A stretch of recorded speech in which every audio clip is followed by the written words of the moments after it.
शहर के कोने में स्थित पुरानी हवेली अपनी रहस्यमयी कहानियों के लिए बहुत ही ज़्यादा प्रसिद्ध थी।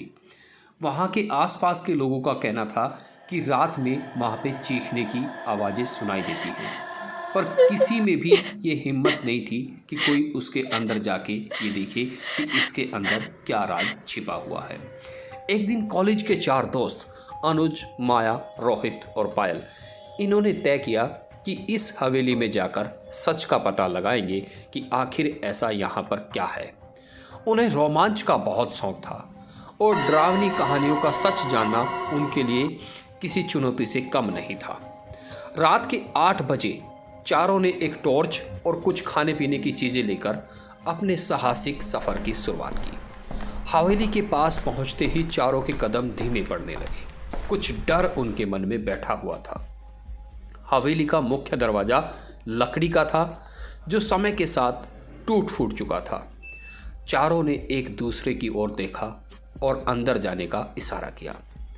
दरवाजे को धकेलते ही एक अजीब सी आवाज़ आई। दरवाज़ा जैसे खुद ब खुद खुल गया हो। कर्कश आवाज़ ने उनके रोंगटे खड़े कर दिए। अंदर का माहौल गाढ़ी धुंध से भरा हुआ, रेतीला और बहुत ही भयानक था। हर कोने में चारों तरफ जाले ही जाले मकड़ी के जालों से भरा हुआ था। एक हल्की बासी गंध ने उनकी नाक को जैसे बदबूदार कर दिया था। जैसे ही वे अंदर बढ़े, उन्हें फर्श पर एक पुरानी डायरी पड़ी मिली। माया ने उसे उठाया और पन्ने पलटने लगी। डायरी किसी अभय नाम के व्यक्ति की थी, जिसने लिखा था कि वह अपनी पत्नी और बेटी के साथ यहाँ रहने आया था।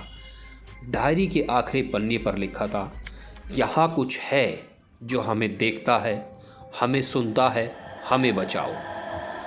पन्ना पढ़ते ही चारों का दिल तेजी से धड़कने लगा। एक दूसरे की तरफ बेहिसाबी से देखने लगे और उसके बाद हवेली की घड़ी ने अचानक रात के 12 बजने की आवाज़ की। घड़ी पुरानी थी और टूटी हुई दिख रही थी, लेकिन फिर भी उसकी आवाज़ ने सन्नाटे को चीर दिया था। तभी हवेली के ऊपरी माले से किसी के चलने की आवाज़ आई। क्या हवा का असर हो सकता है? पायल ने कांपते हुए पूछा।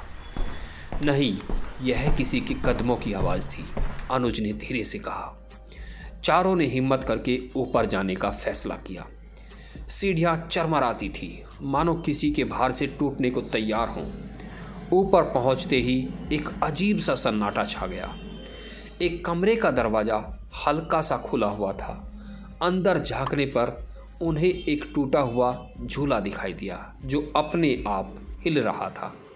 यह कैसे हो सकता है? रोहित ने फुसफुसाते हुए कहा। तभी माया ने महसूस किया कि कोई अंदर कंधे पर हाथ रख रहा है। उसने डर के मारे चिल्लाकर मुड़कर देखा, लेकिन वहाँ कोई नहीं था।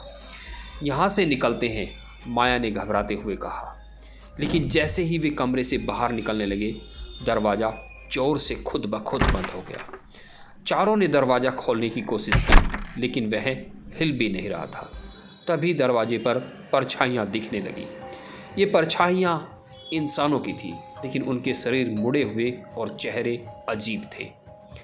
रोहित ने अपनी टार्च दीवार पर मारते हुए देखा कि उन परछाइयों में से एक अभय की डायरी वाली तस्वीर से मिलती है। तभी परछाई ने बोलना शुरू किया।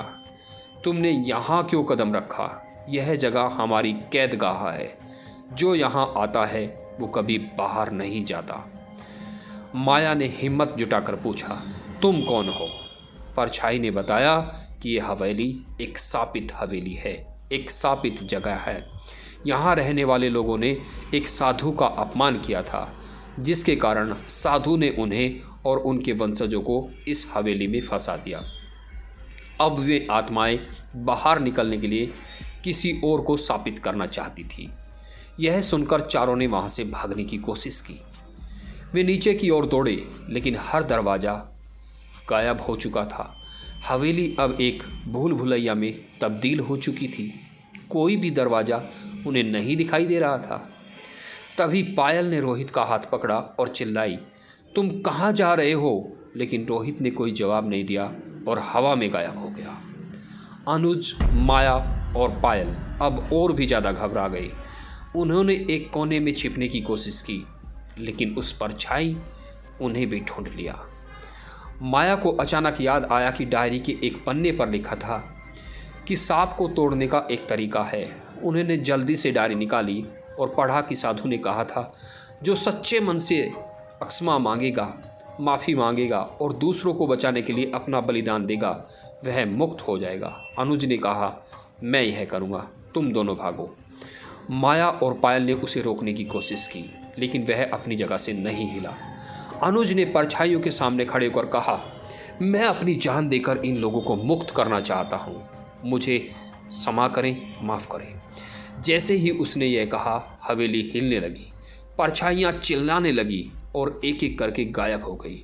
हवेली के दरवाजे दिखने लगे और धीरे धीरे अपने आप खुलने लगे, लेकिन अनुज वहीं रह गया। माया और पायल ने भागकर बाहर आकर देखा कि हवेली अब एक ढेर में बदल चुकी थी। अनुज की कुर्बानी ने हवेली के सांप को ख़त्म कर दिया था। माया और पायल ने अनुज की कुर्बानी को हमेशा याद रखने की कसम खाई, लेकिन हर रात उन्हें अपने सपनों में अनुज की आवाज़ सुनाई देती थी, मानो वह अभी भी उनके साथ हो। क्या हवेली का सांप ख़त्म हो गया था या फिर ये शुरुआत थी?